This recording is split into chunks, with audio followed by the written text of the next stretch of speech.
Black pilot denied entry to cockpit. Moments later, she grounds the airline after exposing safety violations. Avery Morrison's dream was never small. She grew up in a humble neighborhood, enchanted by the roar of planes above her grandmother's house. From the moment she saw those sleek metal birds cutting through the sky, she knew she wanted to command them. She wanted to break barriers, defy expectations, and chase the horizon without letting anyone clip her wings. Welcome, everyone, to this story of resilience, revelation, and reckoning. Before we dive in, let me know in the comments where you're watching from, because this tale might just change the way you view travel and justice. Avery Morrison was born in Willow Creek, a small town overshadowed by a sprawling airport on its outskirts. Even as a child, she felt the ground vibrate whenever planes took off. She would watch them ascend from behind a chain-link fence with curious eyes. Her grandmother, a hardworking nurse who had marched in civil rights protests decades earlier, recognized Avery's fascination early on and nurtured it. Whenever Avery pressed her face to the fence, her grandmother stood beside her, placing a gentle hand on her shoulder, whispering words of encouragement about how a new generation must carry forward old dreams. Avery's father was rarely in the picture. He'd left to pursue a series of odd jobs in different states, always promising to return, but never truly staying. Her mother worked 2 jobs to keep the household afloat. For young Avery, the idea of flight became more than a childhood interest. It was symbolic of freedom, a way to rise above the challenges she saw daily. As she progressed through school, she excelled in math and science, pushing herself to meet the academic requirements for aviation scholarships, determined to break any barrier placed in her path. It wasn't an easy road. She was the only black girl in her high school's small aviation club, where her presence raised more than a few eyebrows among the parents. Some would say, "Oh, she's just going through a phase," or "she'll move on to something else soon." Their doubts were a constant background hum. Yet Avery never let that hum become a roar that would drown out her ambition.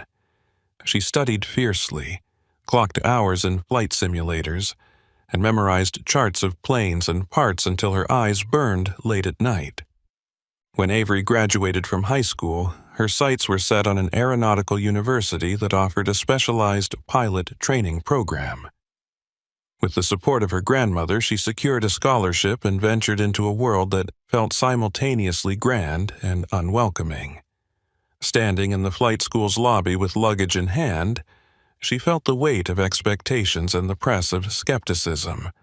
She was outnumbered, rarely saw anyone else who looked like her, and sometimes overheard remarks that carried a subtle or overt sting. Yet, she carried herself with pride, focused on her ultimate mission: to fly the jets that soared overhead each day. During her flight training, Avery met an instructor named Ethan Delgado, a man with a warm demeanor and genuine desire to see students excel. He didn't care about stereotypes, he cared about skill. He challenged Avery to become better than she ever imagined possible. "You have a natural feel for the yoke," he told her, after her first practice landing. "Don't let anything in your head tell you otherwise." Those words became a mantra for Avery, a reminder that she had come too far to let external doubts or internal fears ground her. Avery's mother, though supportive, worried incessantly about the dangers of aviation. She sent text messages filled with prayers and cautions about weather, mechanical failures, even terrorist threats. Avery understood her mother's fears sprang from love, but she also recognized the importance of forging a path that was her own. Her grandmother's pride, on the other hand, was boundless. The elderly woman saved every newspaper clipping mentioning the flight program and posted them on the fridge, even if Avery's name wasn't in them. "One day, they'll write about you," her grandmother would say, "and I'll have a whole wall of clippings just for you." By the time Avery finished her intensive flight training, she was already on the radar of several regional airlines. The pilot shortage in the industry had opened doors for promising newcomers, but the path still had its challenges. She interviewed with numerous companies, receiving polite rejections from a few that offered thin reasons, though Avery suspected her presence might have unsettled some who clung to archaic beliefs. Eventually, Skynova Airlines, a growing carrier known for expanding routes in underserved areas, offered her a first officer position. It felt like a dream come true, a chance to prove her capabilities, serve diverse communities, and take one step closer to being a captain. Her first week at Skynova was a whirlwind of paperwork, training modules, and trying to get a feel for the airline's culture. Some colleagues were welcoming, impressed by Avery's flight hours and academic accolades. Others watched her with guarded eyes, questioning her competency in hushed tones.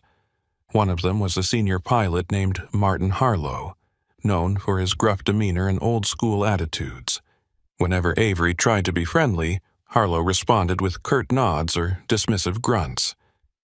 She could sense his discomfort but tried not to internalize it, reminding herself that she was there to do her job, not to win popularity contests. A turning point came a couple of months into her tenure. She was assigned to fly a short-haul route from Boston to Baltimore.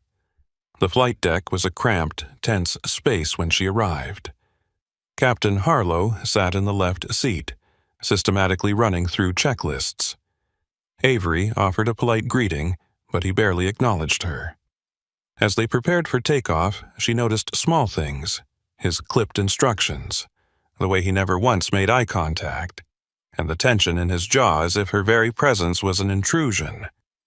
Still, she maintained her professionalism, executing her duties with precision. When they landed, everything seemed routine. But after the passengers deplaned, Harlow cornered Avery in the cockpit, scowling. He said, "You stay on the lines, you do your job. Don't think you can waltz in here with a chip on your shoulder, expecting special treatment because of what you look like." The sting was immediate, as though the air had been sucked from the cabin. Avery tried to remain calm, replying that she had never expected anything except a fair assessment of her skills. Harlow scoffed, leaving without another word. She sat alone for a moment, her heart pounding. The walls of the cockpit, once a sanctuary, now felt confining. The next few flights with Harlow followed a similar pattern. He'd offer subtle jabs, question her knowledge in front of flight attendants, or pretend not to hear her suggestions during critical phases of flight. Avery endured it, but the strain began to show in her demeanor, and her close friend Bianca Moore, a flight attendant who had bonded with Avery over shared ambitions, noticed her weariness. "Is that man giving you trouble?" Bianca asked one afternoon, as they walked together through the terminal. Avery hesitated before sharing the details, worried about appearing weak. But eventually, she admitted the hostility, and Bianca's eyes blazed with protectiveness. Bianca encouraged Avery to report the harassment to Human Resources, but Avery felt conflicted. Part of her worried about jeopardizing her still-fresh career. Another part felt that complaining might confirm stereotypes, like she was too sensitive or couldn't hack it. She resolved to keep her head down and focus on becoming a top-notch pilot, hoping that excellence would overshadow prejudice. Nonetheless, a seed of resentment and disappointment had been planted. Skynova had seemed like an inclusive place on paper. In practice, certain corners of its culture still reeked of outdated biases.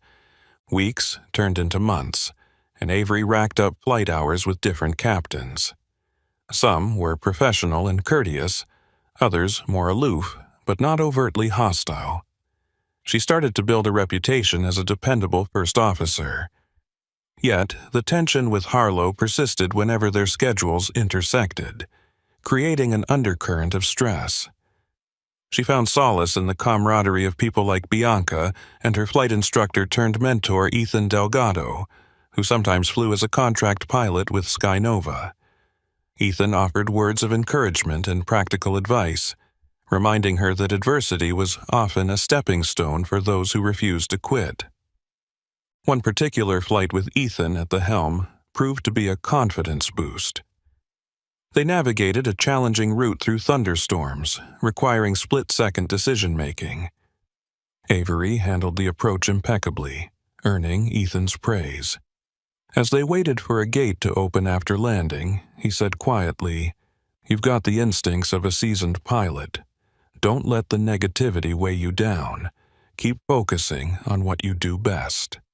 She appreciated his faith in her, knowing that at least one colleague recognized her capability kept her spirits from sinking too low. Amid the personal battles, Avery started noticing something peculiar about Skynova's operations.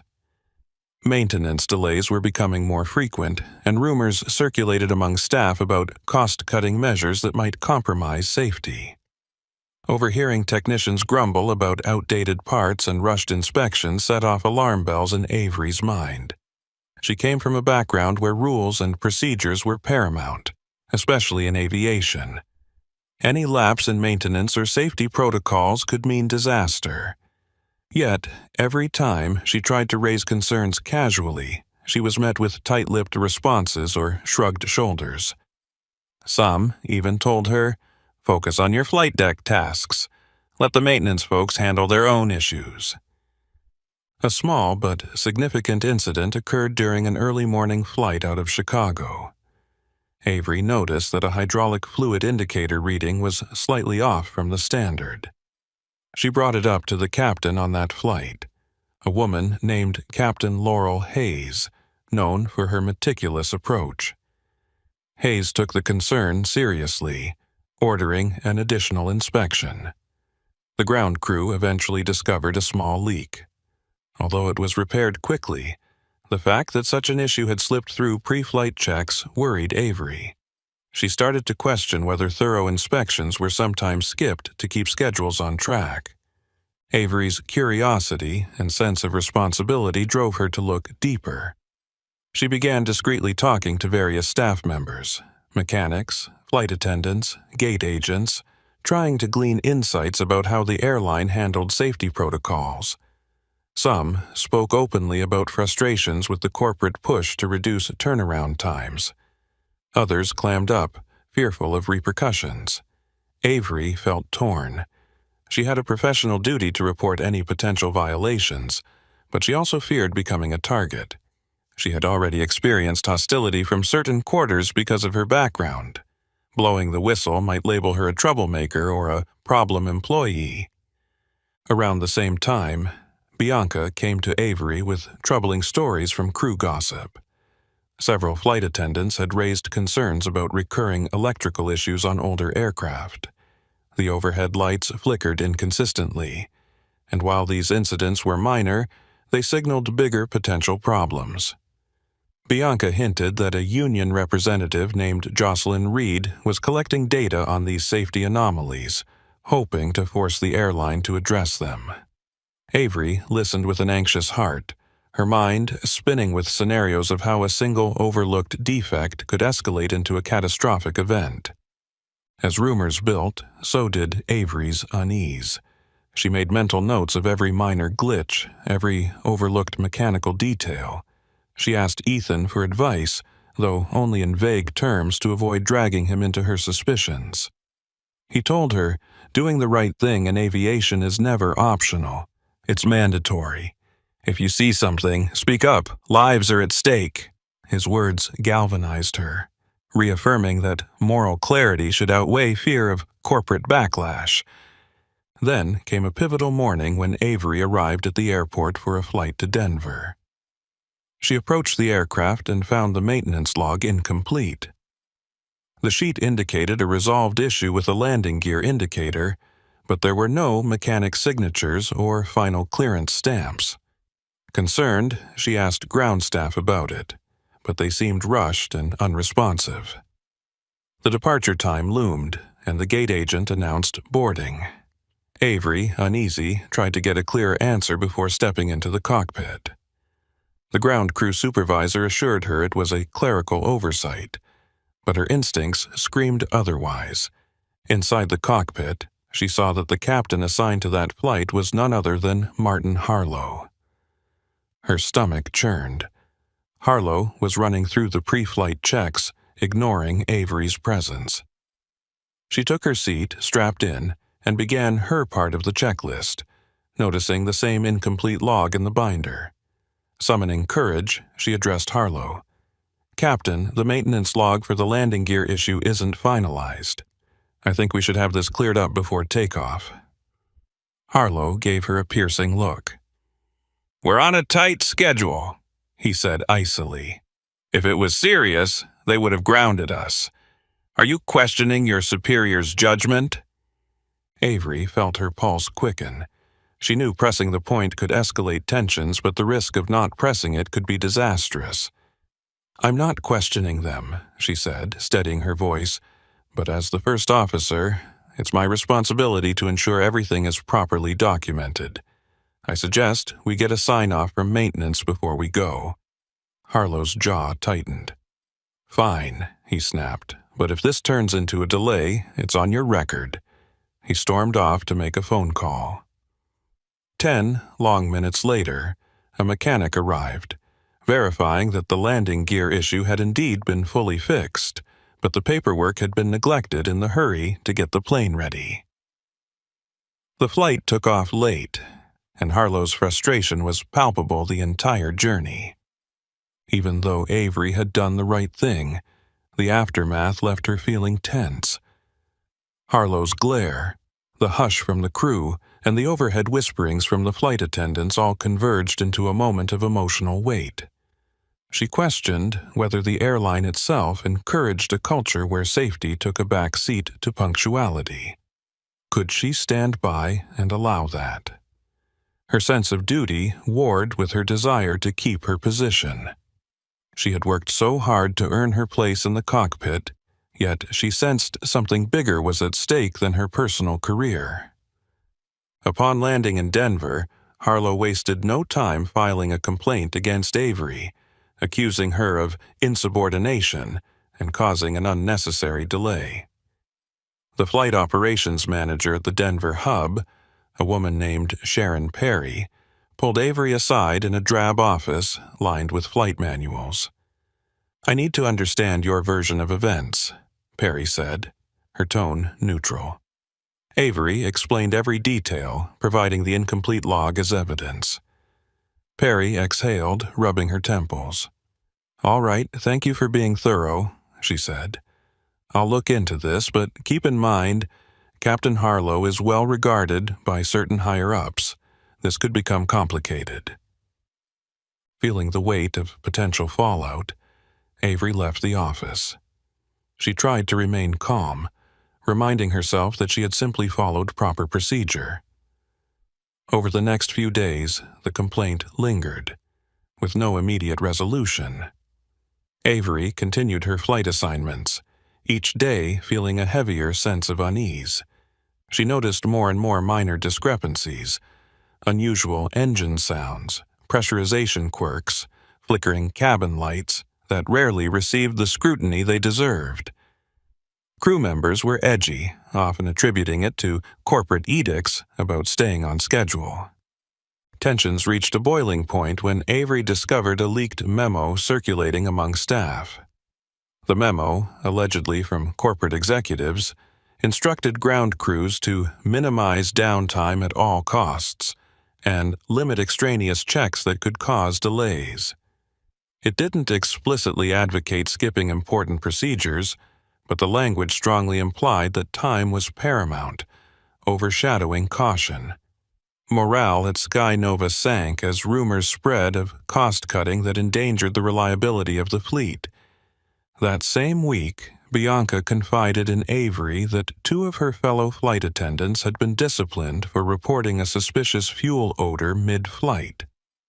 They'd insisted the pilot divert to the nearest airport, incurring extra costs. Instead of praise for diligence, they received official reprimands for causing an operational hiccup. Hearing this, Avery felt an icy dread.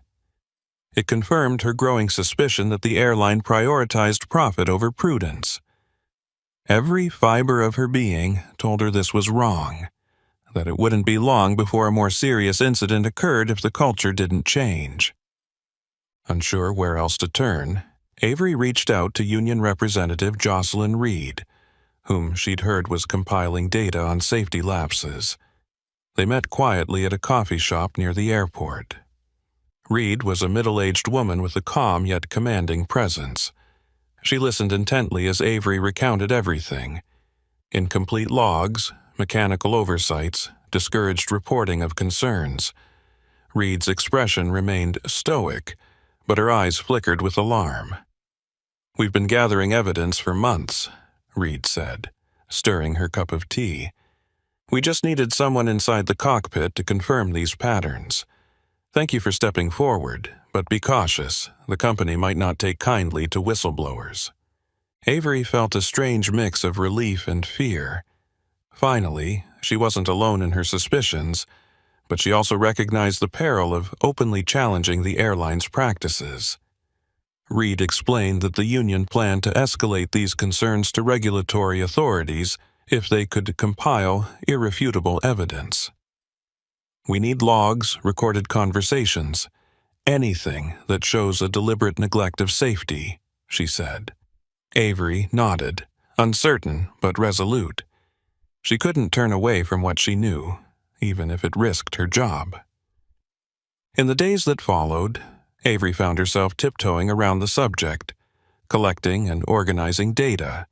She saved copies of flight logs with discrepancies, took notes of any remarks from maintenance crews, and quietly encouraged other pilots to report anomalies.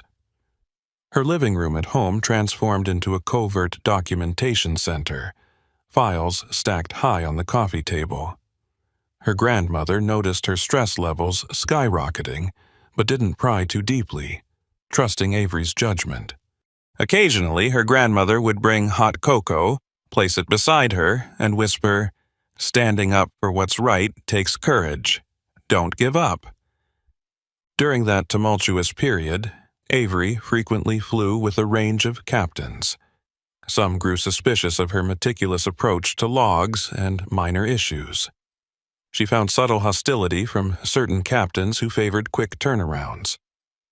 Others quietly admired her thoroughness, though they feared taking similar stands because they had families to support and were wary of retaliation. All the while, the tension with Captain Harlow simmered in the background. His complaint against her had been tabled pending further review, but he glared at her whenever they crossed paths in the pilot lounge. Everything came to a head on a fateful day when Avery was slated for a transcontinental flight from New York to Los Angeles. The route was crucial for Skynova, a prestige run that symbolized the airline's expanding ambitions. Avery arrived at the airport early, double-checking the flight plan and weather conditions. She was determined to ensure every aspect of the aircraft was in order, given the length of the flight. As she approached the plane, she spotted a hurried maintenance team exiting with scowls on their faces. One mechanic paused long enough to mutter, "They're forcing us to sign off on something we didn't fully fix," before another hushed him, and they both disappeared. Her stomach clenched. She boarded the plane, stepping into the cockpit with heightened alertness. This time, her captain was a man named Russell Kane, known for his jovial demeanor and easygoing approach. Avery didn't know him well, but he seemed professional enough. They exchanged greetings, and she carefully checked the logbook. A note about the Auxiliary Power Unit, APU, flickered at her. It mentioned an intermittent malfunction, supposedly repaired. Avery asked Captain Kane if he was aware of any issues. He shrugged. "Maintenance says it's fine now. Let's trust them. We're already behind schedule." As passengers boarded, Avery's anxiety grew. She tried to contact ground crew to verify the APU fix, but she got brushed off with, "It's cleared, no more questions." Torn between her duty and the pressure to depart on time, she finished her pre-flight checks meticulously, noticing the engine readings were slightly off normal ranges. She mentioned it to Captain Kane, who insisted everything was within acceptable limits. Her instincts buzzed with warnings, but she felt cornered by the protocols. The final boarding call went out, and they sealed the aircraft doors, pushing back from the gate. The taxi and takeoff appeared normal, but once in the air, an unusual rumble resonated from the rear of the plane. The flight attendants reported flickering cabin lights again, and a passenger seated near the back described a strange burning smell. Avery alerted Captain Kane, who acknowledged the reports but was reluctant to take immediate action. "Let's monitor," he said, sounding more uncertain now. A short while later, an alarm flashed on the instrument panel, indicative of an electrical malfunction, possibly tied to the APU or a related system. Sweat beaded on Avery's forehead. She urged the captain to consider an emergency landing. Kane hesitated, concerned about the operational costs and potential blowback from management. He tried troubleshooting steps, resetting systems, but the alarm persisted. Avery felt a rush of anger. This indecision was precisely what she feared. A culture that delayed critical decisions. She asserted herself firmly. "Captain, we have an active alarm. We have multiple reports from the cabin. We need to divert. We can't compromise on safety." After a tense moment, Kane agreed, directing them to the nearest major airport. The landing was tense, but ultimately safe. Emergency services waited on the runway, and passengers were evacuated without further incident. However, the fiasco unleashed a wave of inquiries. The media got wind of the unscheduled landing, and the Federal Aviation Administration, FAA, launched an investigation. That same evening, as Avery sat in a debriefing room, the exhaustion and relief mingled in her mind. She recalled the mechanic's whispered words about being forced to sign off on a partial fix. Her convictions hardened. The airline was playing a dangerous game, and she could no longer stand by silently. In the aftermath, Captain Kane tried to pin blame on the maintenance department, while the maintenance supervisor insisted the flight crew should have conducted additional checks. Tensions flared, each department pointing fingers. Avery watched from the sidelines, feeling as though she was observing a tragic play where no one wanted to admit wrongdoing. Meanwhile, the FAA investigators requested documentation from the flight crew, logs, and any relevant communications. Avery found herself in a moral quandary. Should she hand over the data she'd been collecting to the investigators, or work through the union as originally planned? Reed, the union rep, called Avery into her office, which was actually a small rented space in a rundown building near the airport. An air of urgency filled the room. Reed explained that a class action lawsuit, or at least a collective complaint, might be the best approach. "We have enough to show a pattern of neglect," Reed said. "But we need a pilot willing to stand as a key witness, someone who has first-hand knowledge of these issues." Avery's chest tightened. She could sense the gravity of this request. Standing publicly against Skynova could mean the end of her career there, and possibly in aviation as a whole. Still, she remembered the fear on passengers' faces and the quiet warnings from mechanics. She thought about Bianca and other flight attendants who were disciplined for reporting problems. She recalled Harlow's intimidation and the cost of silence. The realization that inaction could lead to a worse catastrophe emboldened her. So, she told Reed, "I'll do it. I'm willing to speak up no matter the fallout." Reed's relief was palpable. They planned a strategy: gather all the evidence, partner with a legal team that specialized in aviation whistleblower cases, and approach the FAA simultaneously. Reed cautioned that Skynova would likely retaliate. Avery understood the risks, but her determination overshadowed her fear. She was done tiptoeing around a system that jeopardized lives for efficiency statistics. Word spread quickly within certain circles that Avery was cooperating with the investigation. She noticed strange glances from some pilots, overheard hushed tones referencing her. Captain Harlow's disdain became more blatant. In the break room, he openly accused her of sabotaging the company. "You think you're some hero?" he sneered. "All you're doing is dragging us down. Do you want to see hundreds of jobs lost if the airline goes under?" Avery refused to engage in a shouting match. She quietly replied, "I'd rather see a company that values safety over profit margins. If jobs are lost, that's on the executives who ignored these problems, not on me for exposing them." Feeling isolated, Avery leaned on Bianca and Ethan for emotional support. Ethan reminded her courage has a price, but integrity is priceless. Bianca, on her part, offered comforting words and updates on how many flight attendants were rallying behind Avery's cause. Late one evening, Avery's phone rang with an unknown number. It turned out to be a mechanic who'd also decided to come forward with a statement. "I've seen them skip entire steps in inspections," he confessed anxiously. "They keep telling us to wrap things up fast. I'm tired of living with this guilt." Bolstered by these allies, Avery worked with Reed to compile an airtight dossier. They had copies of logs showing incomplete or rushed maintenance sign-offs, testimonials from multiple employees, and emails from mid-level managers pushing for less downtime. The final piece was a revealing communication chain that linked a high-ranking executive to directives mandating cost-saving measures over standard protocol. Avery felt like each new piece of evidence was a stone in a growing wall of accountability. The day she handed over the dossier to the FAA officials was surreal. Standing in the agency's austere office, she felt her heart pound, but a calm sense of purpose filled her.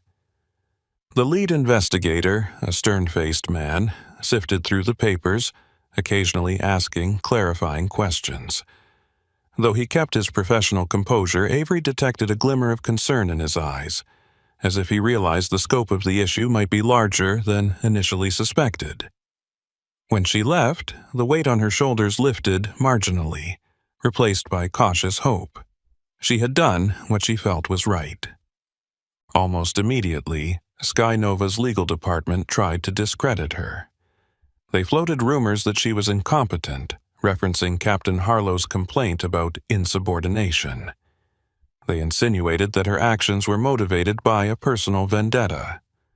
Some staff, desperate to protect their positions, sided with management, claiming they had no knowledge of any safety problems, but those illusions were shattered when more employees stepped forward, sharing their own experiences.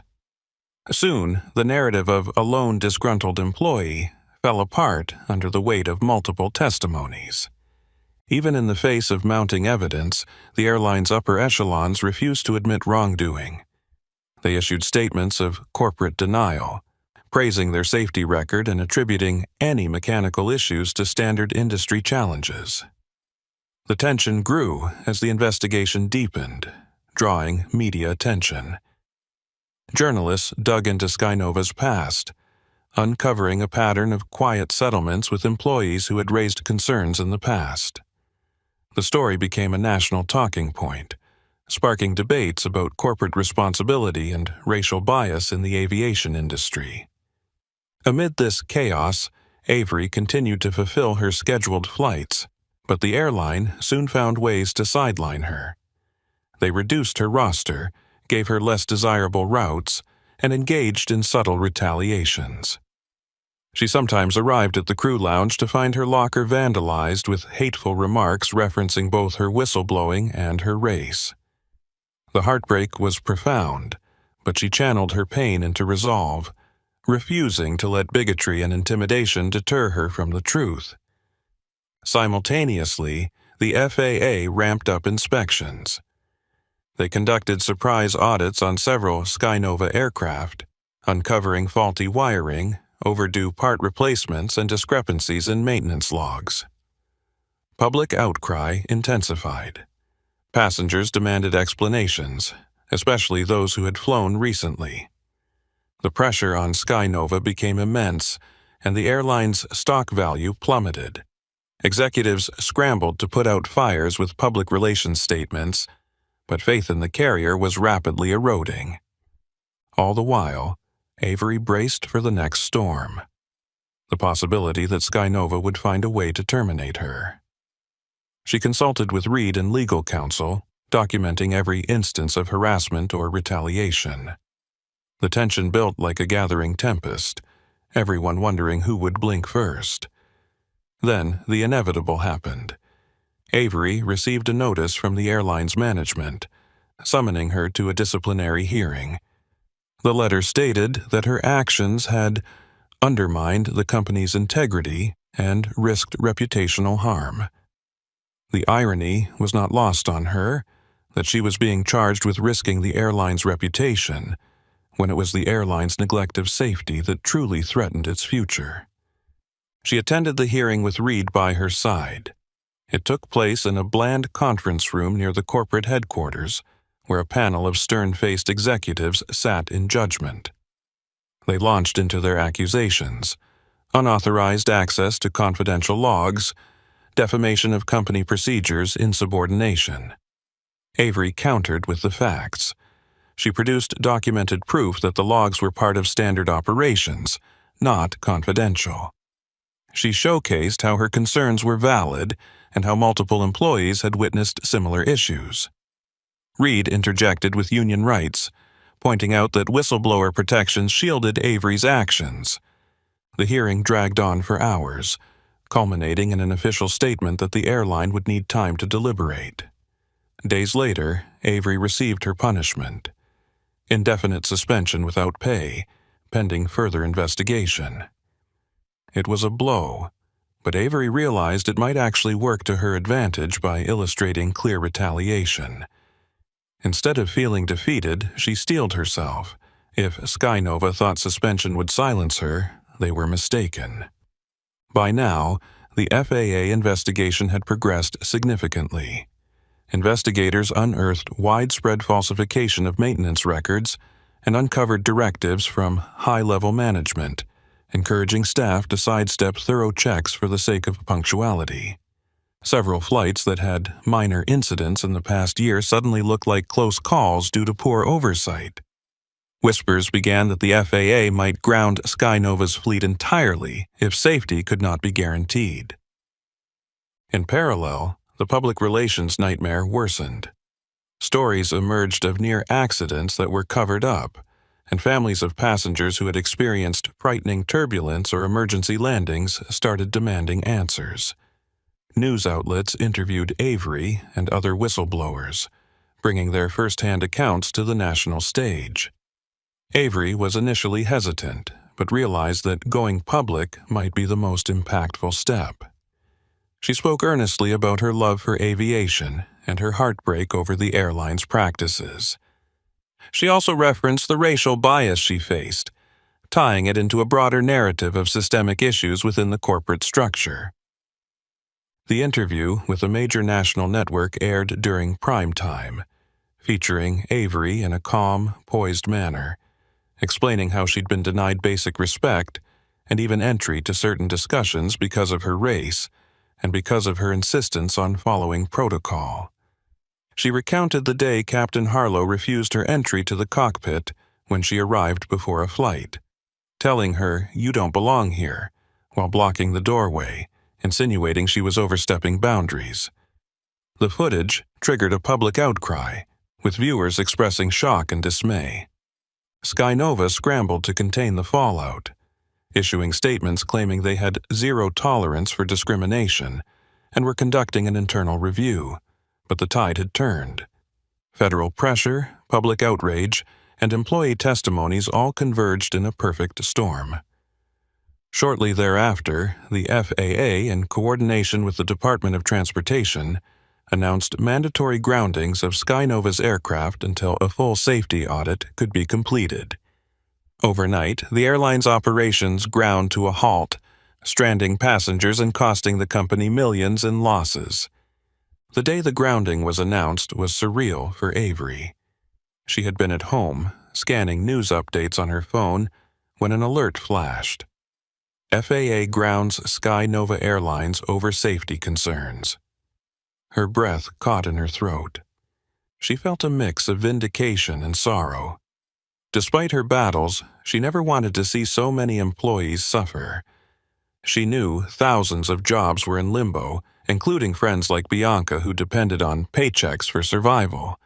Yet she also recognized that this was the necessary consequence of negligence at the highest levels. Safety could never be optional. Public sentiment toward Avery became largely positive, with many lauding her courage. She received messages of support from across the country, even from aspiring pilots who saw her as a trailblazer. Social media buzzed with hashtags praising her for speaking truth to power. She also faced backlash from those who felt she should have handled things internally, or who believed she was overplaying the race card. Yet the overwhelming wave of support buoyed her spirits.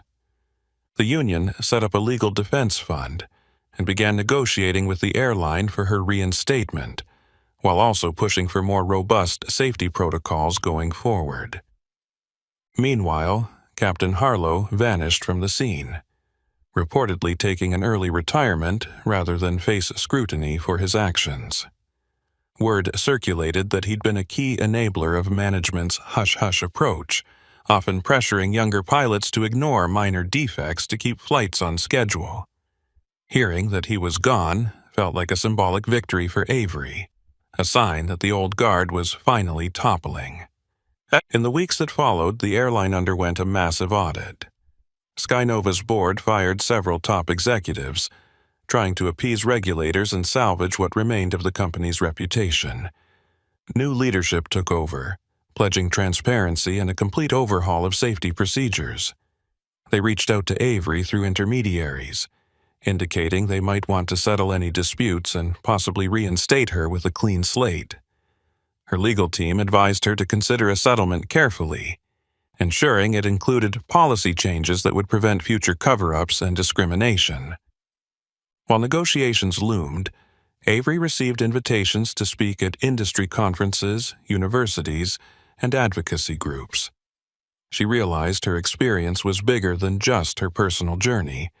It was a clarion call for the aviation industry as a whole. She spoke about the necessity of upholding rigorous safety standards, the perils of corporate greed, and the need for diversity and inclusion. At one event, she shared how a simple act, being denied entry to the cockpit because of someone's biased beliefs, had snowballed into an airline-wide scandal, ultimately exposing deep-rooted problems. Soon after, the FAA concluded its audit. They laid out a stringent set of requirements Skynova had to meet before it could fly again. The airline had to replace faulty parts, implement a reliable oversight system, and retrain staff on safety protocols. Additionally, the company had to undergo mandatory sensitivity training regarding racial bias and workplace harassment. Bianca kept Avery updated on the ongoing cultural shift within the airline, describing the flurry of training sessions and the cautious hope spreading among employees. Everyone was on edge, uncertain whether the airline could survive such a drastic overhaul. Eventually, an agreement was hammered out between Avery's legal team and Skynova. It included a financial settlement for lost wages and emotional distress, but more importantly, it mandated corporate reforms. Avery chose to return to her position as a pilot under the condition that the airline stick to its promises. When she walked back into the pilot lounge for the first time post-suspension, a mix of applause and respectful nods greeted her. Some employees, once doubtful, now recognized the necessity of her actions. Though the airline had not fully recovered, the grounding was lifted in increments as the FAA cleared portions of Skynova's fleet. Avery found herself assigned to newly inspected aircraft, flying under revised protocols. The first time she took off after months of turmoil felt like a rebirth. She listened to the engines roar, felt the plane ascend, and realized she was part of something bigger, a push toward accountability and transformation. The memory of that moment, when she had been denied entry to the cockpit, still stung, but it no longer defined her. She was forging a new identity, not just as a capable pilot, but as a catalyst for change in an industry that desperately needed it. In the following months, the airline's new CEO reached out to Avery directly, asking for her input on how to reshape their safety culture. It was an olive branch that Avery cautiously accepted, seeing a genuine willingness to evolve. Meetings followed where Avery and other whistleblowers shared their insights, guiding policy updates and initiatives aimed at fostering open communication among staff, encouraging the immediate reporting of safety concerns, and ensuring disciplinary measures for anyone engaging in harassment or discrimination.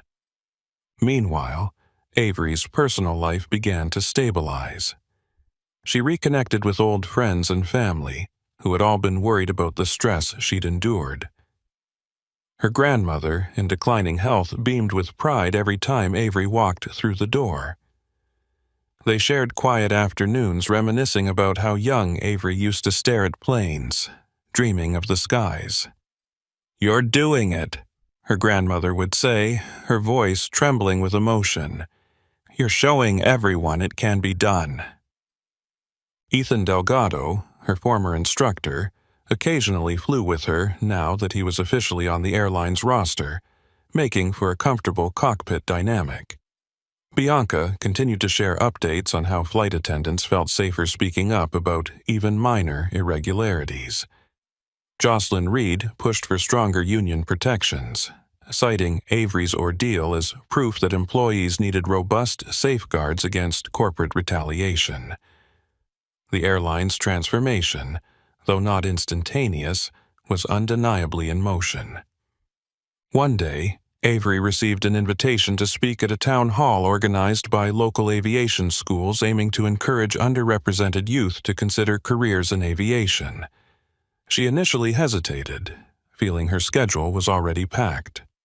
But she accepted, remembering her own childhood dreams and the subtle and overt obstacles she had faced. Standing before a crowd of students, she recounted her journey, how she fell in love with flying, encountered discrimination, blew the whistle on safety violations, and ultimately sparked a significant industry-wide conversation. She ended by challenging them to never let fear or bias stop them from reaching for the skies, echoing the words of her grandmother about carrying forward old dreams into new generations. As time went on, the direct aftermath of the investigation settled, but the airline faced a steep climb to rebuild its image. Some employees, bitter about the disruption, still harbored resentment, blaming Avery for their shaky job security. Others saw her as a symbol of integrity. She learned to navigate these varied reactions with grace, focusing on performing her duties impeccably and advocating for continued reforms. The settlement terms required periodic reviews of the airline's compliance with safety standards, so Avery and the union stayed vigilant, ensuring no backsliding occurred. Eventually, management decided to highlight Avery's role in the airline's transformation in a new marketing campaign, aiming to showcase Skynova's commitment to improvement and diversity. While initially wary of being used for public relations spin, Avery leveraged the opportunity to emphasize that genuine change was non-negotiable. Interviews, social media posts, and internal newsletters featured her quotes about the importance of accountability. She insisted that any portrayal of her story reflect the reality, that she was forced to act because corners were being cut, and that racism played a significant part in fueling her isolation. In response, some external critics accused her of capitalizing on adversity. A few industry pundits dismissed her stance, accusing her of dramatizing the airline's flaws. She tried not to be disheartened. She had learned that you couldn't control every narrative. What mattered was the tangible impact: safer planes, a more transparent corporate culture, and a chance for the next generation of pilots to step into cockpits free from prejudice. Meanwhile, the FAA's final report on Sky Nova's past violations became public record. It confirmed everything Avery and her colleagues had alleged: incomplete maintenance sign-offs, a culture of pressuring crews to overlook minor issues, insufficient training for aging aircraft, and a dismissive attitude toward employee complaints. The report also noted that the airline had made significant strides in rectifying these problems, largely prompted by whistleblower actions. The public, informed by the media coverage, recognized Avery as the catalyst for that change. Despite the progress, Avery remained cautious. She knew corporate cultures could revert to old habits under financial strain. She continued to speak up whenever she noticed potential lapses, but she also saw real improvements. Mechanics seemed more at ease reporting issues. Flights regularly underwent rigorous checks, and captains were reminded to adhere strictly to standard operating procedures. On a personal level, Avery's self-confidence soared. She no longer walked on eggshells, fearing retribution or second-guessing her every move. She had stood for something she believed in, faced adversity, and emerged stronger. Through it all, her identity as a black pilot had been front and center, illuminating how racial bias added layers of difficulty to an already demanding profession. But now she carried that identity with renewed pride, aware that it set an example for others who needed reassurance that they belonged in those once exclusive spaces. Her emotional bond with flying remained intact. Every takeoff was a moment of joy, the runway dropping away beneath her, the horizon unfolding in front of her. She'd glance at the co-pilot's seat, sometimes a fresh-faced first officer looking at her with awe, sometimes an experienced aviator who treated her as an equal, and remember what it took to reach that point. The adrenaline of flight, the rush of the engines, the slight tremor in her hands as she guided the aircraft, all reaffirmed she was where she was meant to be. Behind the scenes, she and Bianca brainstormed ideas to form a support network for minority employees in aviation, so no one would feel as isolated as she had in the early days. They approached HR and the union, proposing mentorship programs and open forums. To their surprise, the new leadership endorsed the initiative, providing resources and visibility. Over time, more employees felt comfortable stepping forward with personal stories of discrimination or harassment, trusting that the company was finally serious about addressing these issues. The transformation spread outward, beyond just Sky Nova. Other airlines watched the public spectacle and adjusted their policies, not wanting to risk a similar scandal. The FAA strengthened its guidelines on reporting and whistleblower protections, citing Avery's case as evidence of the need for more robust regulations. Media outlets occasionally revisited Avery's journey in follow-up articles, noting improvements in the industry as a whole. Yet, Avery never forgot the price. She reflected on the sleepless nights, the doubt, the racial slurs, the threat of losing everything she'd worked for. She remembered her grandmother's words about how each new generation must push boundaries further than the last. Her grandmother's health had declined steadily, but Avery found solace in sitting at her bedside, recounting how far the airline had come.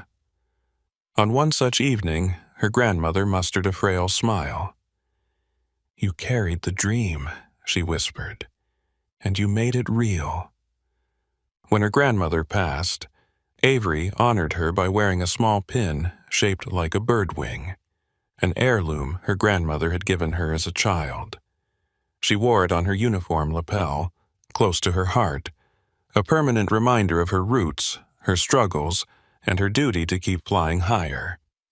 Colleagues, once indifferent or hostile, now paid quiet respects, acknowledging the personal loss of a woman who had been the silent backbone of Avery's courage.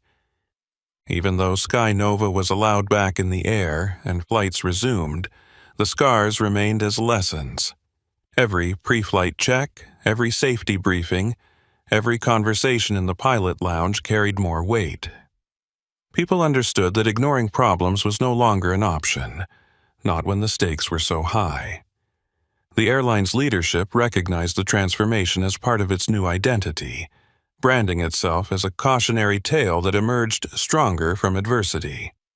In a final flourish of fate, Avery was promoted to captain after completing the required flight hours and evaluations.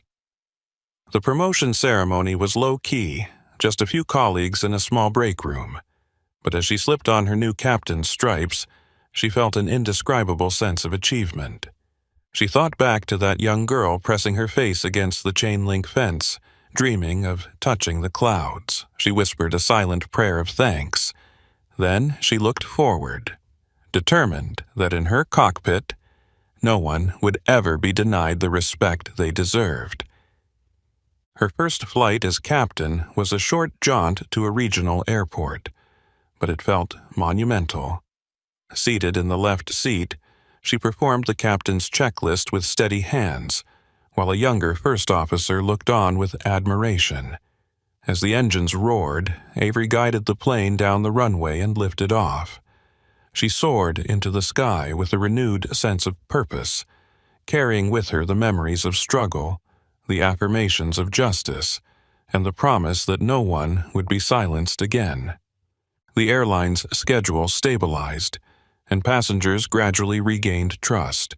News outlets covered the airline's rebirth, featuring interviews with both leadership and employees who had witnessed the turnaround. Avery's name popped up frequently, often accompanied by phrases like courageous pilot or whistleblower hero.